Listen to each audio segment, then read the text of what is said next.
let's begin today's show with the Canadian Jonathan David. His Lille side in action yesterday, a 2-0 victory over Marseille. David provided both those goals, but they were late ones, gentlemen. 90th and 92nd minute. He now has 7 goals in his last 9 games. Those were much needed points for Lille as they once again leapfrogged over PSG for top spot in the standings.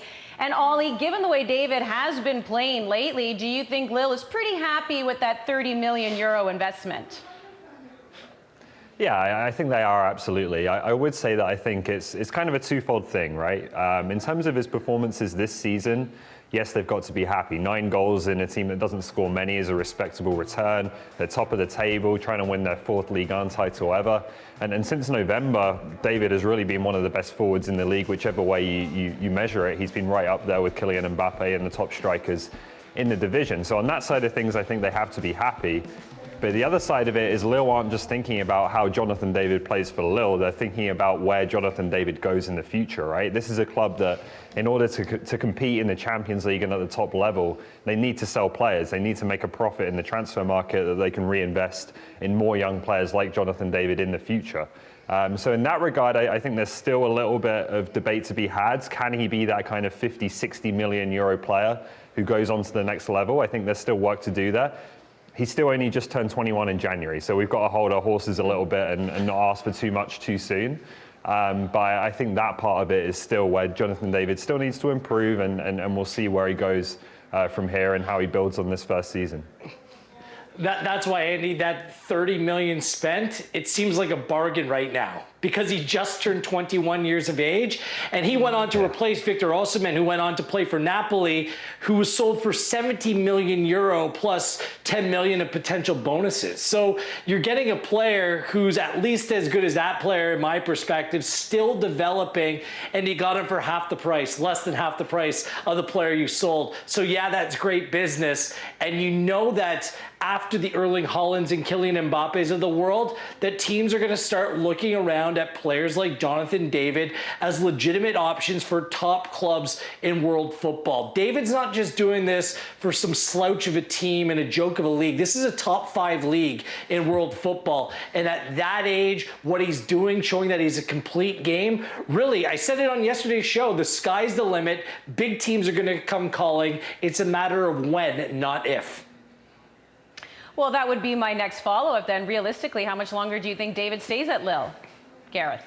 I think he should stay at least another season. And I think it'll be better business for Lille if they do keep him next season, because I think you're seeing the player improve. You want to see the market reset back to pre-pandemic levels or something like that, as various managers and directors of football around European football have been saying that there'll be fewer transfers this summer, fewer players moving. Typically, when you see in a tournament year, it's the Euros this summer, that fewer players end up moving because they get dragged on a little bit more. The top players playing in tournament football as well. So keep hold of them for another year. There's some rumors out there that Liverpool may be sniffing around as a replacement at some point for Roberto Firmino. I mean, this is the level that we're talking about. So yeah, one more season, and then I think that Jonathan David will be moving on. I don't know if he'll where, but yeah, keep a hold of him for another year.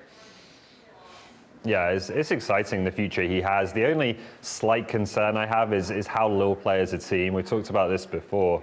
They're a team that's really built on their defense. You know, their defensive record is the best in France by a long way. Their attack, not so much. It doesn't really compare to PSG, to Lyon, to the other teams at the top of the table in that division. So can Jonathan David, in this type of team that is more defensively minded, a bit more cautious, can he really excel and put up those kind of blockbuster numbers that are going to get the big teams in Europe really taking a look at him? Again, that's something that I think we just need to wait and see, and another season at Lille will definitely benefit him. Well, Ollie, if you were to just take a guess, kind of look into your crystal ball, what type of ceiling are we talking about here with a player like Jonathan David?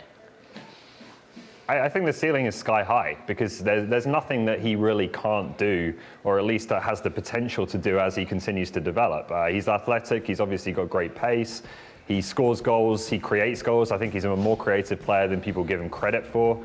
His movement is good. His pressing off the ball is very, very good.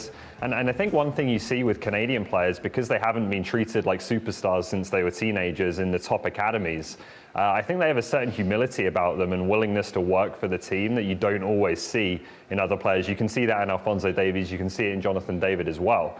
So the ceiling is sky high. He can be whatever he wants to be. He can be the forwards, whether it's wide, whether it's through the middle, that every kind of attacking, high-pressing team, and there is so many of those teams in European football, every team is looking for players like that.